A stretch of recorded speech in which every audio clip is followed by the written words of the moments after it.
Good morning. Welcome to another walk with Wingman. I am so excited you're here with me today, and I hope you are having a wonderful day, no matter what day you're listening to this or what part of the world you're in. I am in beautiful Reston, Virginia. As you can see, fall is here, and it's a glorious day for walking. So I wanted to start by thanking all of you for joining these walks with me. It means a lot to me, and I appreciate the feedback and your suggestions for topics that may be of interest. Part of it is my accountability, in that it encourages me to learn something new, to listen to different perspectives, and to continue to grow.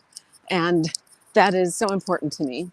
So I hope these walks are not only opportunities for you to grow physically, but for you to grow mentally and emotionally with all of the topics that we've covered and all of the topics that I'm excited that we'll be discussing in the weeks and months ahead. And just a heads up, even when the weather may be inclement, I'm going to try and walk. I have been on a walking streak, and at a minimum, my goal is to get outside 5 minutes every day of the year, simply because it just makes me feel good. So despite the fact that winter is soon to be upon us, we will still be walking with Wingman. So today's topic, and I have some notes, so I apologize if I look off camera occasionally, is going to be about World Food Day. And I'm sure many of you are wondering why food and nutrition are so important to me. And you know, I thought about this a lot, and part of it is just my understanding of the fact that food, oh gosh, the thought of people not having enough food just is heartbreaking. But also the understanding of the importance of nutrition and nutritious food and how it can prevent chronic disease or help you manage or reverse chronic disease.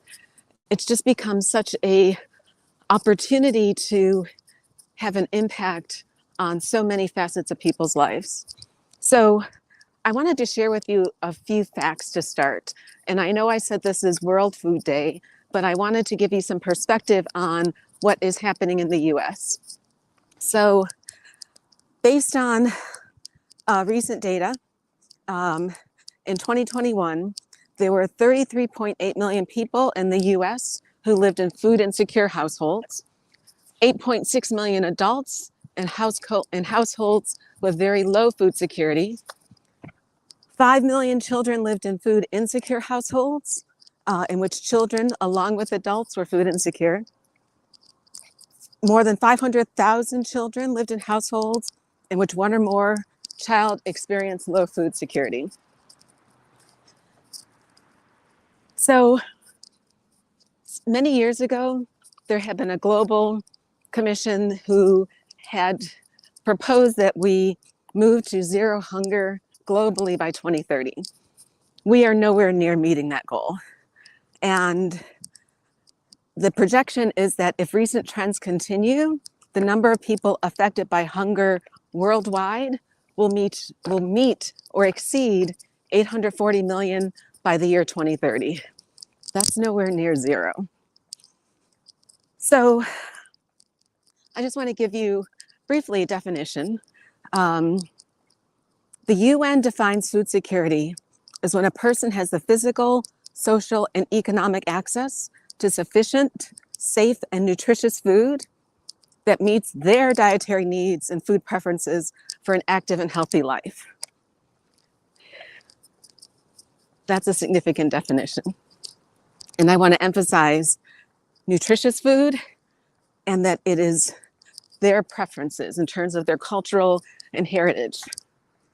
So World Food Day is observed annually on October 16th, and it's meant to highlight the need to help us better serve people worldwide who can't afford a healthy diet or the need for regular access to nutritious food. And the theme for 2022 is one which is amazing, which is leave no one behind. So the question is, what can you do? What can I do? What can any of us do? I know sometimes when you have these initiatives, it's easy to say, well, it's a big, hairy, audacious goal, and there's nothing I can do about it as an individual. And I would challenge you to say that we can all do something. So I wanted to provide you with a couple of tips that come from the Food and Agricultural Organization website as to what you can do. And many of them are simple. You can push for and support policies for food waste reduction and nature-based agriculture. You can shift toward a more plant-rich diet. You can embrace ugly fruit and vegetables. I know many of you may subscribe to services that provide you with ugly fruit and vegetables and would encourage that as part of our no waste commitment.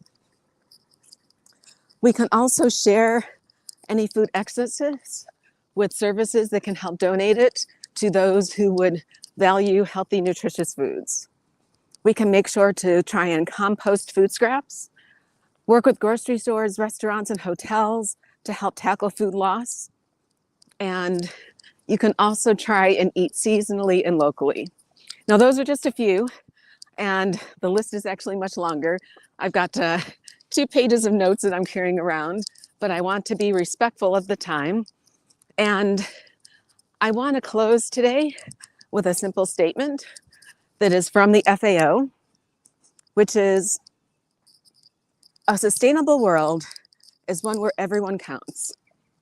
Governments, the private sector, academia, and civil society, and individuals need to work together in solidarity to prioritize the right of all people to food, nutrition, peace, and equality. Indeed, every one of us, including youth, can work towards an inclusive and sustainable future, showing greater empathy and kindness in our actions. We must all be the change. So that's it from me for World Food Day 2022, October 16th. It's celebrated on the same day every year. I know this was a deep dive into many topics that deserve much more conversation. But as always, my goal is to aspire to inspire you to act, to be healthy, to be part of the change. I hope you have a wonderful day. Sorry for going over a little bit today, and I look forward to walking with you next week. Take care.